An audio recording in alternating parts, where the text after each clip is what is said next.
Good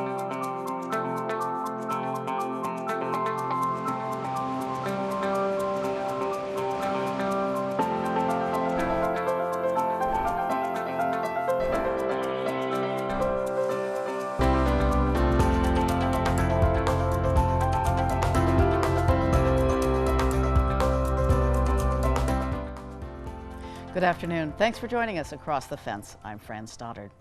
Dairy farms are part of our economic engine, and like any piece of machinery, they need a tune-up from time to time.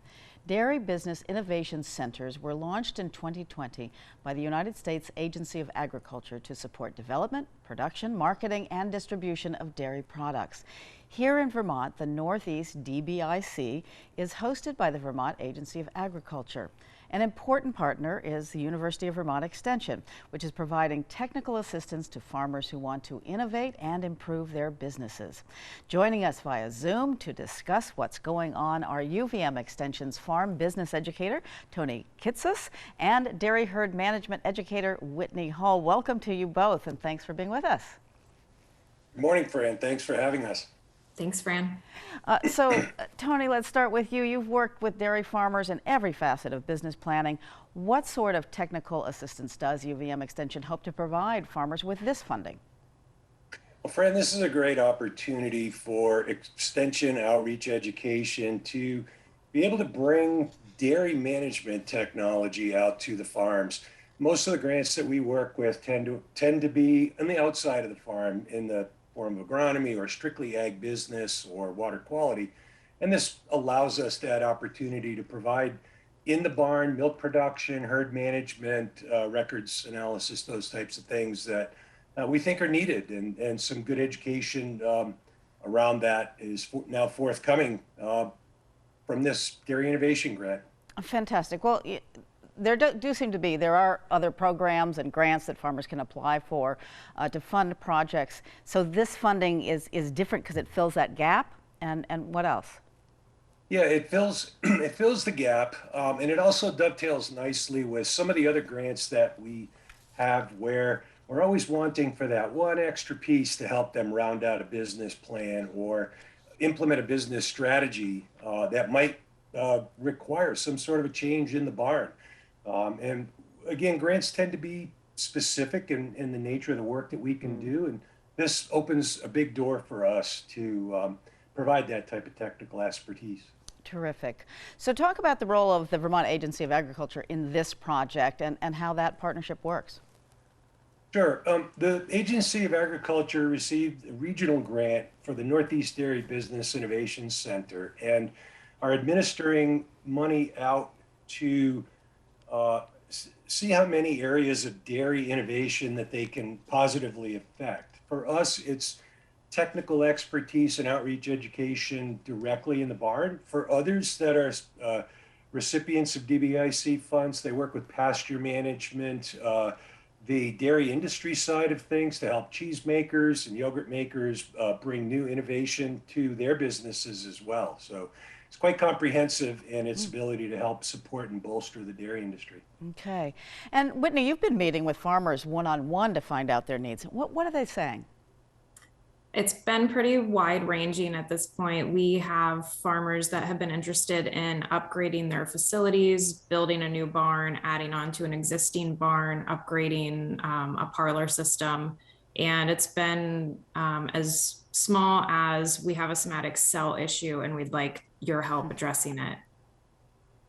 So you've been reaching out to farmers. Is it mainly farmers looking to expand something that's already existing, or farmers who want to start something completely new?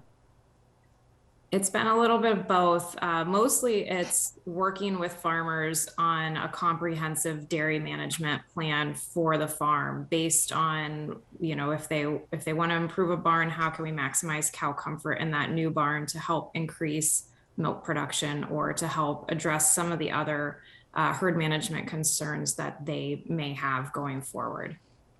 Okay, and Tony, with the, so clearly it supports expansion, but what about a farm needing to address, say, a latent need, something that they've been putting off? That's an excellent use of a program like this, Fran. Over the last several years, and if it isn't the pandemic, it's low milk prices. Lots of things over the last 5, 6, 7 years have inhibited farmers' ability to make capital improvements on their farm. And a lot of the capital improvements that they want to make are things that improve efficiencies, improve milk production, improve milk quality. And so now with some technical expertise that we can provide, I think we're going to begin to see a little bit more capitalization on farms to bring things back up to where they want them to be. So this is a real opportunity. And though this funding might not directly address production, how much milk a herd averages, but it does provide for the improvements that will increase productivity. So Whitney, can you give us some examples of what does that? What are some examples of increasing productivity and making the cows happier? Sure. I think a big one is cow comfort. That's one that we always come back to. So anytime that we can increase cow comfort in the barn, in the parlor, wherever she is, we can increase milk productivity.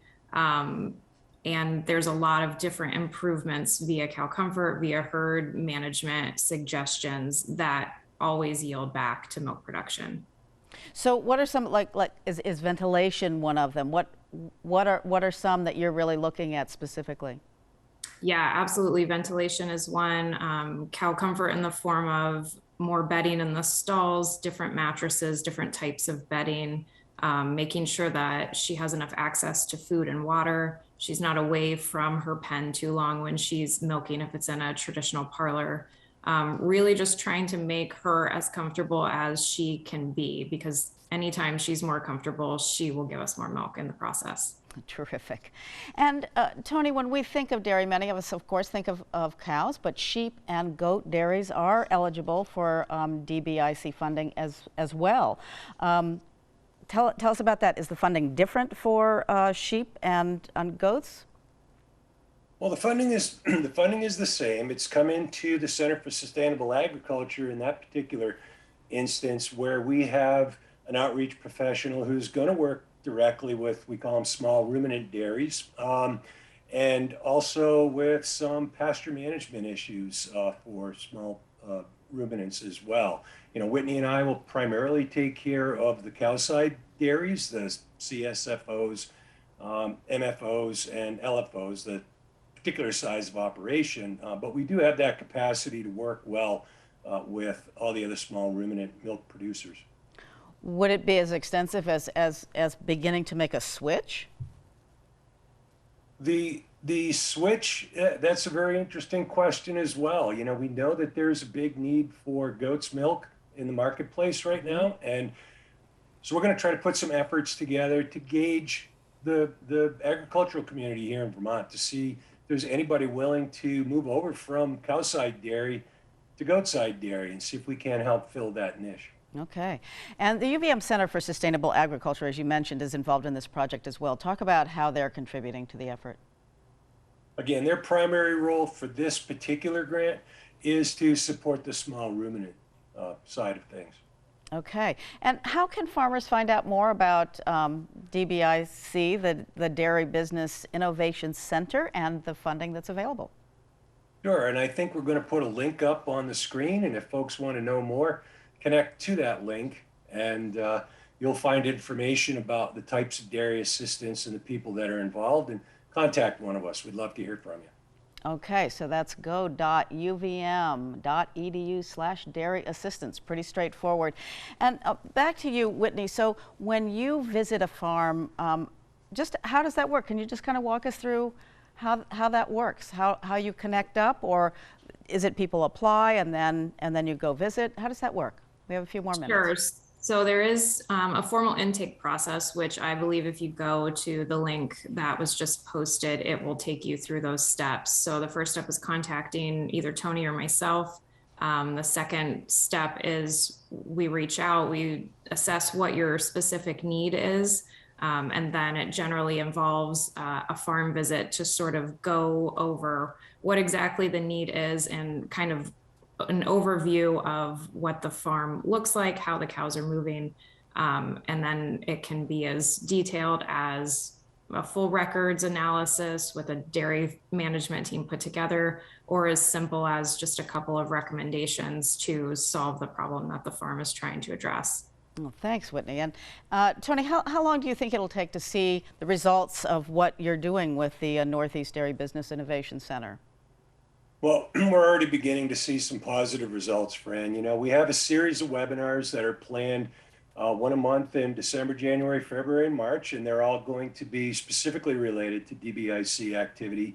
We're getting a lot of signups right now for those, and they're going to lead us to what future content we're going to want to be able to provide. So that's I think that's a plus. And then just to tag on a little bit to what Whitney said, this is very independent. It's really looking at the farm and the situation on the farm with a set of recommendations. So, you know, farmers can take those recommendations, choose the best option that fits their needs, and then move forward. Great. And your support continues through that process, I would imagine. It does. It's not a one-time thing. Ongoing work with us here at Agricultural Business is quite common. There are some farms that I've been working with for the last 15 years here in Extension, and pushing 30 years if I include my time in the dairy industry in the private sector. Great. And certainly you're seeing results already. How are you measuring those results? The results will be certainly measured by where the farm is when we first start with them, take a look at the recommendations that were proposed, and see just what the effects of those recommendations are. And as you said, you know, it's not something that often shows up within a week. Sometimes it could take 12 to 18 months to see the positive effects of some of the management changes that we may recommend. So it's an ongoing process, one where we stay connected to the farm on an ongoing basis, and that farm's specific advisors outside of Extension, so that we're all working in cooperation for the benefit of the one farm. Terrific. Let's quickly look at that website one more time so people can check in and reach the two of you. There it is. So go.uvm.edu/dairy assistance. Tony Kitsos and Whitney Hall, thank you so much for being with us and letting us know about this wonderful opportunity. Thank you, Fran. And thank you for joining us across the fence. I'm Fran Stoddard. Stay well.